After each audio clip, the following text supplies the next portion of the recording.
नमस्कार दोस्तों, स्वागत है आपका divine vision Hindi YouTube channel पे। जम्मू राज्य में कटरा और कटरा में स्थित माता वैष्णो देवी का मंदिर आपने तो सुना ही होगा। दोस्तों, अगर आप माता वैष्णो देवी के दर्शन करने के लिए इरादा बना रहे हैं तो ये वीडियो आपके लिए काफ़ी यूजफुल होगा, क्योंकि दोस्तों इस वीडियो में आपको संपूर्ण जानकारी मिलेगी। दोस्तों चलिए हम अपनी यात्रा शुरू करते हैं। तो सबसे पहले जानते हैं कि हम माता वैष्णो देवी कैसे पहुँचे। दोस्तों, माता वैष्णो देवी पहुँचने के लिए सबसे पहले आपको जम्मू आना पड़ेगा। जम्मू आने के लिए दोस्तों आपके पास 3 ऑप्शन है। पहले ऑप्शन की बात करें दोस्तों तो वो है आपका बाई ट्रेन। दोस्तों आपको अपने शहर से जम्मू के लिए डायरेक्ट ट्रेन मिल जाएगी। अगर आपके शहर से जम्मू तक का डायरेक्ट ट्रेन नहीं है तो आप अपने शहर से दिल्ली आ सकते हैं। दिल्ली से आप जम्मू आसानी से पहुंच सकते हैं। तो जम्मू से आगे आपको जाना पड़ेगा कटरा, जो कि 68 किलोमीटर यानी 68 किलोमीटर पड़ता है। दोस्तों जम्मू से कटरा के लिए आपको बहुत सारी ट्रेन मिल जाएंगी, और अगर आप दिल्ली से ट्रेन पकड़े हैं तो डायरेक्ट कटरा के लिए आपको ट्रेन मिल जाएगी। दोस्तों दूसरे ऑप्शन की बात करें तो वो है बाई बस।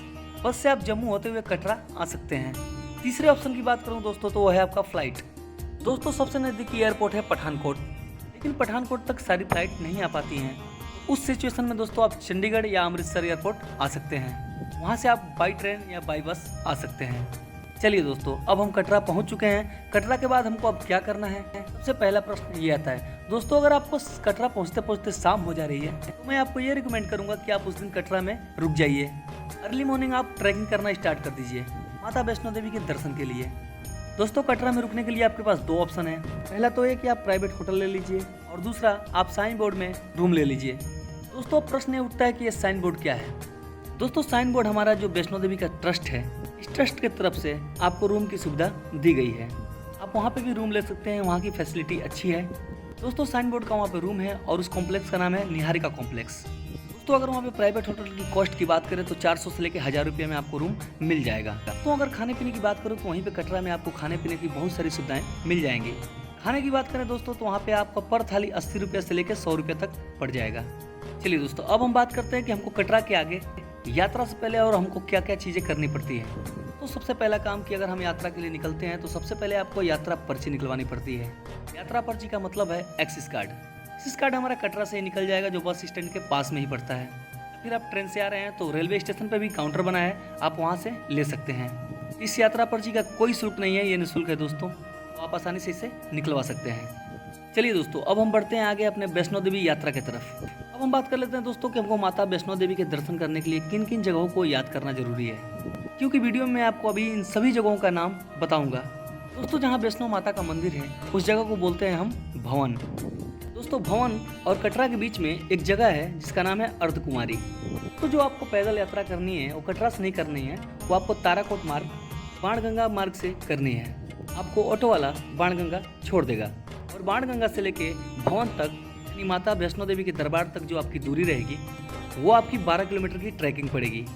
तो बात करता हूँ कि बाणगंगा से भवन तक जाने के लिए हमको क्या क्या सुविधाएं मिलेंगी, और साथ ही साथ हमको क्या क्या चीज़ देखने के लिए मिलेंगी। दोस्तों अगर आप बाणगंगा होते हुए भवन जाते हैं तो आपको एक समस्या आएगी कि जो आपका वहाँ का रास्ता है, जो चढ़ाई है, वहाँ पे घोड़े खच्चरों का आवागमन चालू रहता है। इससे होता क्या है कि आपको थोड़ी सी समस्याएं होती हैं जो पैदल यात्री होते हैं।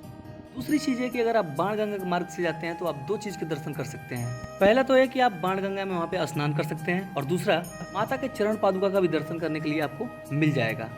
और यही अगर मैं दोस्तों बात करूँ ताराकोट मार्ग का, दोस्तों ताराकोट मार्ग से अगर आप भवन जाते हैं तो ये आपको 2 किलोमीटर ज़्यादा पड़ता है, यानी कि ये 14 किलोमीटर का ट्रैकिंग हो जाएगा। लेकिन दोस्तों ताराकोट मार्ग बहुत ही कन्वीनियंट मार्ग है। इसका कारण यह है कि यहाँ पे सिर्फ पैदल यात्री ही चलते हैं। नया मार्ग बनाया गया और इस नए मार्ग को ही हम ताराकोट मार्ग कहते हैं। दूसरा है कि आपको भले ही 2 किलोमीटर ज़्यादा चढ़ाई करनी पड़े, लेकिन यहाँ का मार्ग बिल्कुल सुगम और कम चढ़ाई पे है, इसे आप आसानी से ट्रैकिंग कर सकते हैं। तो दोस्तों आप बाणगंगा और ताराकोट दोनों ही मार्ग से भवन जा सकते हैं। मेरा रिकमेंड ये रहेगा, आप जाने के लिए ताराकोट मार्ग से जाइए और आने के लिए बाणगंगा मार्ग से आइए, क्योंकि वहाँ पे माता के चरण पादुका के दर्शन भी आपके हो जाएंगे। दोस्तों ताराकोट से भवन पहुँचने के बीच में एक और जगह पड़ेगा जिसका नाम है अर्धकुमारी। दोस्तों अर्धकुमारी में क्या है मैं अभी आपको आगे वीडियो में बताऊंगा।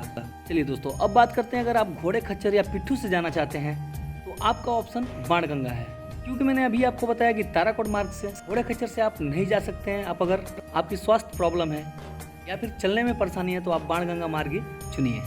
दोस्तों अगर आप घोड़े से जाना चाहते हैं तो घोड़े का किराया है एक आदमी का 1200 रुपये।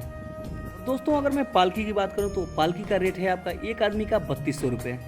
दोस्तों अगर आप बाणगंगा से जाना चाहते हैं तो आपको एक रास्ते में गुलशन लंगर भी मिलेगा। आप वहाँ पे प्रसाद ग्रहण कर सकते हैं, खाना खा सकते हैं और अपनी यात्रा को आगे बढ़ाते हुए बाणगंगा का नज़ारा भी देख सकते हैं। दोस्तों अगर आप ताराकोट मार्ग से भी जा रहे हैं तो वहाँ पर भी एक लंगर आपको देखने को मिलेगा।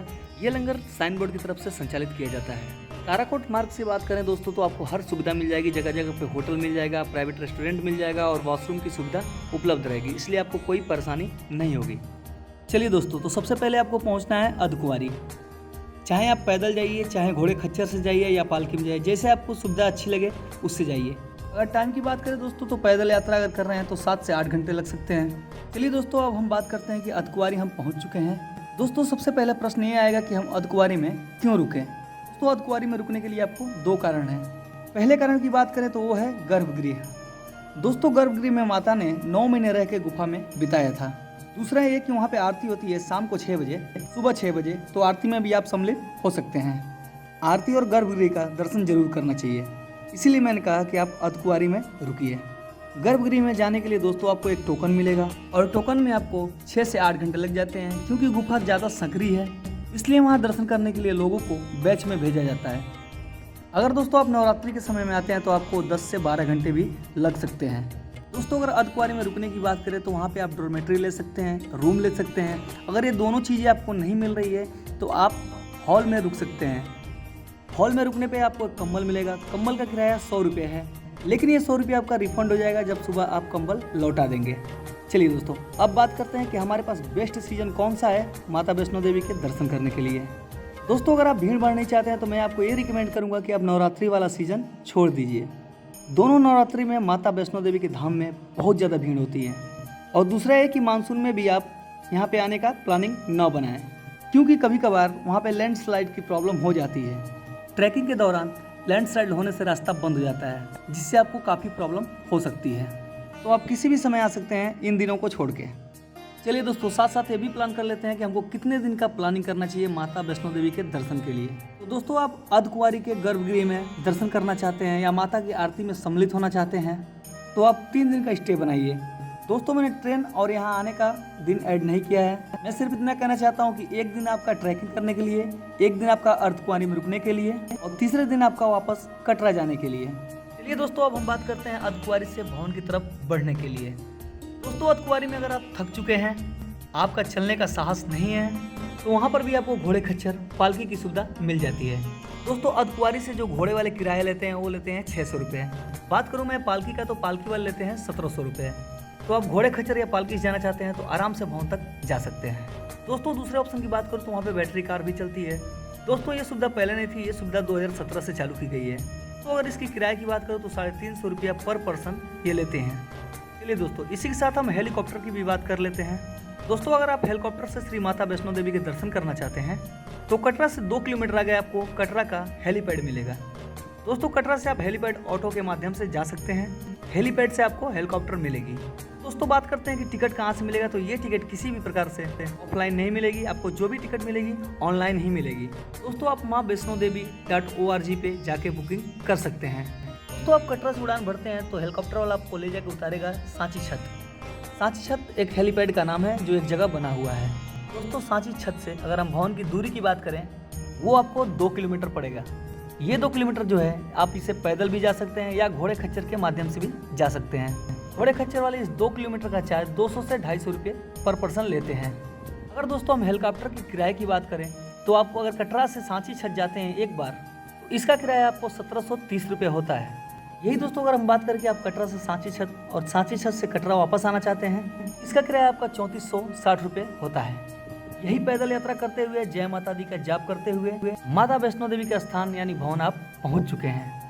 दोस्तों भवन में ही आपको एक लॉकर मिलेगा जिसमें अपना बैग रख सकते हैं। बात करें जूते चप्पल की तो वहीं पे बगल में एक स्टैंड मिलेगा जो फ्री ऑफ कॉस्ट होता है, उसमें आप अपना चप्पल जूते रखें और वहाँ से एक टोकन मिलेगा। जब आप दर्शन करके वापस आएंगे वो टोकन उनको देंगे तो आपके जूते चप्पल दे देंगे। दोस्तों वहाँ पे वॉशरूम की भी सुविधा उपलब्ध है, आप फ्रेश हो सकते हैं। दूसरे चीज़ की बात करें दोस्तों, अगर आप दर्शन करने जा रहे हैं तो आपको प्रसाद की आवश्यकता पड़ेगी ही। आप वहाँ से भेंट प्रसाद ले लीजिए जिसका चार्ज अलग अलग है, 40 रुपये, 50 रुपये, 60 रुपया। दोस्तों अगर पास में आप रुकना भी चाहते हैं तो आपको रूम वहाँ पे मिल जाएगा, जो मैंने वेबसाइट बताया माँ वैष्णो देवी.org पे आप बुकिंग करके रूम वहाँ पे बुक कर सकते हैं। अगर आपको ऑनलाइन रूम नहीं मिलता तो भवन में भी हॉल की फैसिलिटी है, आप हॉल में भी रुक सकते हैं। चलिए दोस्तों, अगर आप नवरात्रि को छोड़ के किसी भी दूसरे सीजन में आ रहे हैं तो आपको 1 से 1.5 घंटे में माता का दर्शन हो जाएगा। दोस्तों, अगर आप यही नवरात्रि में आते हैं तो आपको 3 से 4 घंटे लाइन में लग सकते हैं। एक चीज़ का ध्यान रखें दोस्तों कि वहाँ पे लेडीज़ पर्स अलाउड नहीं है। अगर पर्स ले भी जा रही हैं तो उसमें मेकअप का सामान नहीं होना चाहिए। वहीं अगर हम बात करें जेंट्स के लिए तो लेदर का बेल्ट नहीं होना चाहिए। मोबाइल कैमरा आपको अलाउड नहीं है, इसलिए आप ये सब चीज़ लॉकर में रख दें और लॉक कर दें। दोस्तों, माता का दर्शन कीजिए पिंडी रूप में और जय माता दी बोलते जाइए, अपनी मनोकामनाएं मांगिए और जय माता दी बोल के आप आगे बढ़िए। दोस्तों, बात करते हैं भवन में पहुंच गए तो भवन में खाने पीने की क्या व्यवस्था है। दोस्तों, भवन में ही बहुत सारे होटल हैं जो साइन बोर्ड की तरफ से चलाए गए हैं। वहाँ पे आपको ब्रेकफास्ट, लंच और डिनर तीनों मिल जाएंगे। तो हम बात करते हैं कि फाइनली भैरव मंदिर अब हमको कैसे जाना है। दोस्तों, कहा जाता है कि माता का दर्शन करने के बाद अगर भैरव जी का दर्शन ना करें तो दर्शन अधूरी मानी जाती है। दोस्तों, भैरव मंदिर वहाँ से जो भवन है, जो माता का मंदिर है, वहाँ से 2 किलोमीटर और चढ़ाई करके आपको जानी पड़ेगी। पैदल जाना चाहते हैं या घोड़े खच्चर से जाना चाहते हैं तो वहाँ पर भी आपको सभी ये सुविधाएं मिलेगी। वहाँ पर भी घोड़े खच्चर 250 से 300 रुपये आपको चार्ज करेंगे। तो वहाँ पे जाने के लिए आपके पास एक और ऑप्शन है, उसको बोलते हैं रोपवे। अभी रोपवे 2-2.5 साल पहले ही स्टार्ट हुआ है। तो रोपवे की अगर हम बात करें तो एक पर्सन का 100 रुपया टिकट लगता है जाने और वापस आने का। दोस्तों, भैरव मंदिर में आपको ज़्यादा टाइम नहीं लगेगा, आधे घंटे में लगभग आपके दर्शन हो जाएंगे। चलिए दोस्तों, बात करते हैं फाइनली हम बजट की कि माता वैष्णो देवी की यात्रा में कुल बजट हमारा कितना आ जाएगा। दोस्तों, अगर हम बात करें पैदल यात्रा की तो आपका प्रति व्यक्ति 3000 से 3500 रुपये में हो जाएगा। अगर आप घोड़े खच्चर से जाना चाहते हैं तो आपका 6000 से 7000 रुपये पड़ जाएगा। लास्ट बात करते हैं दोस्तों, अगर आप हेलीकॉप्टर से यात्रा करते हैं उस केस में आपका प्रति व्यक्ति 10,000 रुपये खर्चा हो जाएगा। दोस्तों, जो ये मैंने बजट बताया वो कटरा से लेके माता वैष्णो देवी के भवन तक का है। इसमें किसी भी प्रकार से मैंने ट्रेन के टिकट, प्लेन के टिकट या किसी भी शॉपिंग का खर्च नहीं जोड़ा है। दोस्तों, अगर आपको हमारी दी गई जानकारी अच्छी लगी हो तो कृपया लाइक, शेयर और सब्सक्राइब जरूर करें। आपका दिन शुभ हो। जय श्री कृष्ण।